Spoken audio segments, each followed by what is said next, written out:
Hey everyone, welcome to the channel. If you like these videos and want more, be sure to subscribe. We're here to share content that's simple and useful. Let's get started. Adding contacts to a consumer cellular flip phone is a simple process that helps you stay connected with friends and family. Most consumer cellular flip phones use a similar menu system, making these steps easy to follow. First, make sure your phone is powered on and you are at the main home screen. Use the directional keypad to navigate to the menu button and press the center OK key. Look for the contacts or people icon and select it. Once inside the contacts list, look for an option that says New or Add Contact. This is usually located at the top or bottom of the screen. Press the corresponding button to open a blank contact form. You will see several fields to fill out.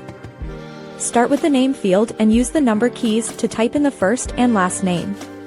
If you need to capitalize a letter, press the pound or star key depending on your specific model. Next, move down to the phone number field. Carefully enter the 10-digit number including the area code. You can also add an email address or a ringtone if your phone supports those features.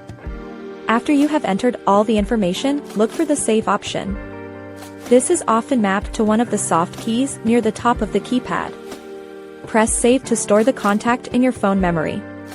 You can now find this person in your address book whenever you want to make a call or send a text message. Repeating these steps for all your important numbers ensures your phone stays organized and ready. Thanks so much for watching. If you liked the video, tap the thumbs up, hit subscribe, and ring the bell so you don't miss anything new. See you next time.